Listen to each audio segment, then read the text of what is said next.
Bonsoir mes abonnés, bonsoir tout le monde, bonsoir, c'est Val la caméra. Bonne année à tous. Je viens aujourd'hui avec une nouvelle histoire. Je dis ça, c'est une histoire aujourd'hui. Une histoire qui fait mal, une histoire où on se demande si vraiment c'est l'être humain qui peut faire ça à une femme. Parce que quand on dit femme, la femme, elle est ta femme, elle est la maman aussi. Quand on dit femme, c'est une maman qu'on a besoin de prendre soin d'elle. Parce que cette histoire vraiment m'écoeure. Mon cœur saigne, honnêtement. L'histoire d'une jeune fille malienne, enceinte, qui vit avec son mari. Je ne sais pas si c'est son mari, c'est son homme. Bref, elle vit avec l'homme. Mais l'homme est instituteur dans une autre ville. Donc, ce qui fait, le monsieur passe toute sa semaine dans une autre ville et il revient à la maison le week-end. Donc, la fille raconte comme quoi, durant la période de la fête, le monsieur lui a dit, bon, chérie, comme tu vois, je ne pourrais pas arriver. La fête de décembre, je ne pourrais pas arriver à la maison, vu aux organisations de la fête avec les élèves à l'école et tout et tout. La fille est tellement bien naïve, comme on dit, femme soumise. Elle n'a pas trouvé de problème à ça. Hein. Et la fille est enceinte 9 mois déjà, parce que là, elle devait y accoucher. Elle a dit, il n'y a pas de souci. Entre-temps, elle est restée avec son enfant, puisqu'elle vit avec une petite fillette de 10 ans à la maison. Elle a eu les douleurs au bas-ventre. Elle a appelé donc son homme pour lui dire, bon, chérie, comme tu vois, j'ai mal au ventre. Le gars lui dit, non, chérie, il faut aller à l'hôpital. Ce sont des contractions qui ont commencé. Prends la fille de 10 ans, n'appelle pas mes parents, prends la petite fille de 10 ans, vous allez à l'hôpital ensemble. La fille a fait ce que son homme a dit. Arrivé à l'hôpital, on lui dit, non, madame, ce ne sont pas des contractions, rentrez à la maison, vous attendez les contractions. La fille est rentrée à la maison, donc attendre les contractions.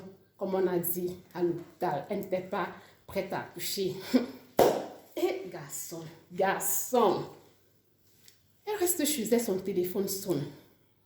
Mais quand on dit garçon, franchement, si tu vois l'homme et le serpent, tue d'abord l'homme, tu laisses le serpent, honnêtement. Parce que ce que les hommes font aux femmes ici dehors aujourd'hui, je suis sûre de moi, que ma grand-mère qui est morte, elle est morte à l'âge de 30 ans. Si Dieu demande à ma grand-mère de rentrer sur terre, vivre encore 30 ans de plus, ou encore, je ne sais pas, ma grand-mère arrive sur terre, elle voit ce que les hommes font aux femmes. Elle va demander à Dieu que Dieu fais-moi rentrer, parce que je n'ai pas la force de supporter cette douleur. Je n'ai pas la force de supporter cela, parce que les hommes, vous êtes méchants. On ne fait pas ça à une femme. Une femme ne peut pas être enceinte. Tu fais ce que tu as fait à ce garçon. C'est être cruel, honnêtement. Je suis une femme. Je suis une femme. Je me mets à la peau de cette fille. Je suis une femme. J'ai mal à sa place. En fait, c'est quoi? La fille est rentrée chez elle. Puisque le gars lui a dit, quand tu vas, elle n'appelle pas mes parents. Hein. Elle n'a pas appelé les parents. Elle l'a respecté. Quand on a demandé à la petite de rentrer, elle est rentrée à la maison et s'assoit, son téléphone sonne. C'est une amie de longue date qui l'appelle. Ma chérie, c'est comment ça va et tout. Mais comment se fait-il que tu n'es pas la dot de la deuxième femme de ton mari? Ton mari est en train de doter une femme. Elle dit, ben attends, mon mari dotait une femme. La fille lui dit oui. Elle dit non, c'est pas mon mari. La fille dit ok, nous sommes comme ça à la dot, puisque c'est une amie avec qui elle a fait les bancs avant, à l'époque. Et donc l'amie, je crois l'amie est aussi un collègue de son mari, si je ne me trompe pas de l'histoire. En fait, les deux se connaissent. Elle était dans la cérémonie. Elle a dit à la fille, bon, attends, je vais t'envoyer les photos. WhatsApp est là pour quoi aujourd'hui? WhatsApp est là pour nous sauver. Donc, la fille a envoyé les photos. On dit bien photos, cérémonie. Et garçon, cérémonie d'une dot. La dot, c'est quelque chose qui se prépare. Tu as une relation avec une fille. Tu réfléchis. Est-ce que tu vas épouser cette fille? Tu dis oui. Tu pars toquer la porte. Tu prends la liste. Tu t'assois, tu réfléchis. Après la liste, tu te décides, bon, tu vas dire aux parents, oui, j'accepte. Tu vas faire le marché de la dot parce qu'il y a des choses que tu dois acheter. Durant tout ce temps, ta femme est enceinte. La grossesse, c'est un jour, quand tu pars à l'hôpital, le premier jour, en fait, premier jour des visites, on te dit quand est-ce que tu dois accoucher. Ce qui fait que la femme rentre à la maison, elle dit, chérie, comme tu vois, le médecin a dit, le gynécologue a dit, je vais accoucher telle date. Le gars pouvait ne serait-ce que renvoyer la dot, juste pour être à ses côtés. C'est être trop méchant, ça. Ce n'est pas gentil, honnêtement, les gars changent, ce n'est pas gentil. Il pouvait renvoyer sa dot, mais le gars ne l'a pas fait. Il restait la fille, il vient à la maison chaque week-end. La fille tire son gros ventre, et j'imagine, elle tire son gros ventre. Chaque fois, Elle tourne derrière à côté du gars, elle fait à manger le week-end quand le gars vient, elle fait à manger le gars et tout. Le gars sait ce qu'il est en train de faire avec une grossesse. C'est une grossesse, quand une femme peut accoucher, elle a entre la vie et la mort, elle peut mourir. Mais pourquoi est-ce que toi tu peux faire ça à une femme qui est à terre, honnêtement? Pourquoi? Les hommes nous trompent, les hommes couchent avec nos copines, les hommes couchent même avec les enfants avec lesquels nous sommes venus en mariage, les hommes font tout. Mais il y a des périodes dans la vie où tu dois prendre ta femme comme l'œuf. S'il était encore à 4 mois de grossesse, ça pouvait se comprendre. Elle a 4 mois de grossesse, basta. Mais elle est à terre. Tu la laisses à la maison pour aller épouser une autre fille. Bref, l'histoire c'est quoi? Quand la fille a reçu la photo de la cérémonie de la dot, qu'est-ce qui s'est passé? L'anga directement une contraction. La poche d'eau s'est percée. Et apparemment, quand elle a raconté l'histoire, tu sens que ses parents ne sont pas vivants. Parce qu'elle a dit que ce sont ses tantes qui l'ont remontée à l'hôpital. La fille est partie à l'hôpital. De ce quoi, comme Dieu fait ses choses, elle a accouché sans problème. Normalement, elle a fait son enfant sans problème. L'enfant est sorti, elle a accouché aucun... Non, Seigneur, on te rend grâce. Ça, c'est une histoire vraiment... Vous les hommes, essayez un peu de voir. On sait que vous êtes bordés, vous êtes frivoles. Mais à ce niveau, ce n'est pas bien, honnêtement. Ce n'est pas bien ce que vous faites. Ce n'est pas bien. Essayez un peu de voir à quel moment fait mal à une femme. Une femme qui est enceinte, à terme, elle n'a pas le droit de vivre cela. Parce que j'imagine comment elle porte son bébé. Le tout, c'est que quand la fille a reçu les photos, directement, elle a pris son téléphone pour appeler son nom. Sa solo ne décroche pas. Elle insiste encore. Le téléphone est éteint. Tu comprends? Le téléphone est éteint carrément. Mais c'est quoi ça? C'est quoi ça? Comment quelqu'un peut faire ça à une femme, son épouse à la maison? La dot, c'est un truc qu'on renvoie, on renvoie la dot.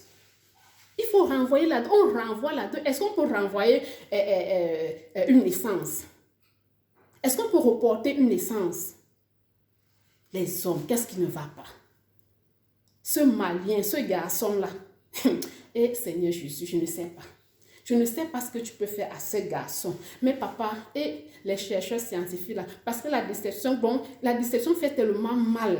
Tellement mal. Donc moi, j'aimerais demander aux chercheurs scientifiques pardon, s'il vous plaît. Parce que où je suis, moi, je me sens que le genre de douleur de la déception là, ce n'est pas facile. Donc je me demande comment la fille a fait même pour dormir. Comment cette fille fait pour dormir? Parce que la déception, ce n'est pas quelque chose de facile à digérer. En plus, avec un bébé, tu peux accoucher. Non. C'est méchant. C'est méchant. Mes frères camerounais font, mais je n'ai jamais compris une histoire pareille. Ils nous trompent, ils nous bastonnent la course, ils font tout. Mais quand tu as dit de laisser son épouse à la maison à terme pour aller épouser une fille, je n'ai jamais compris quand même qu'un Camerounais a fait ça. Ils font des choses, mais ceci, je n'ai jamais compris. Parce que c'est très, très méchant ça. Ça me fait mal. J'ai mal à la place de cette petite fille. J'ai tellement mal.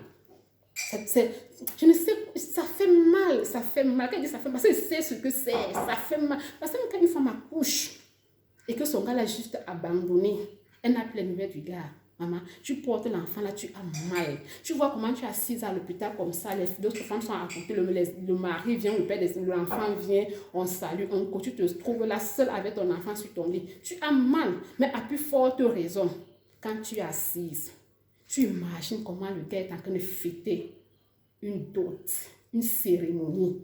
Donc, tu imagines tout dans ta tête. Il dormait avec toi, il se réveillait.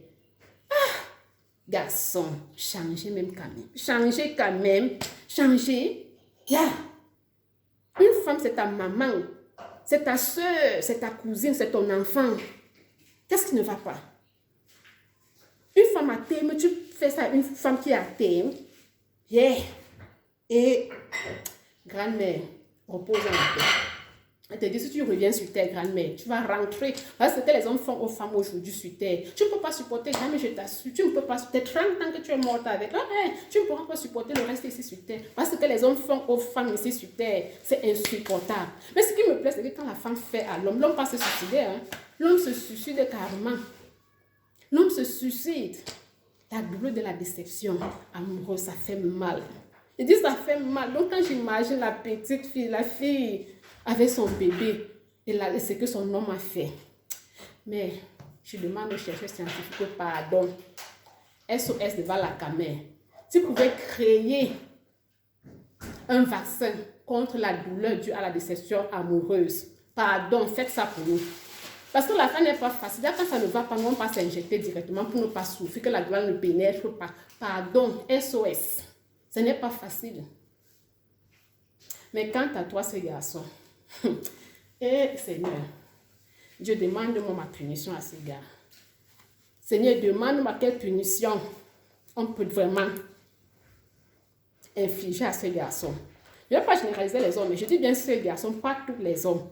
Je dis à ce garçon, papa, c'est déjà que tu vas rendre ce gars-là bien mignon. Donc, il devient encore riche. Ces business-là, ça donne bien s'il fait les business. Il est même, je ne sais pas quoi, une promotion même dans son lieu de service. Il devient encore même musclé. Tu sais que les femmes, là, nous aimons bien les hommes musclés. Lui, il devient même les muscles bien. Mais alors, quand il part avec la femme dans la chambre, Seigneur, les préliminaires, il est bien tendu, il est en érection bien. Mais le moment où il va voir le trou de Jessica, qui va entendre Jessica comme ça, pan, la crise d'épilepsie tombe sur lui. Directement, il tombe l'épilepsie. Donc, il va souffrir comme ça toute sa vie. Non, il a de l'argent, hein.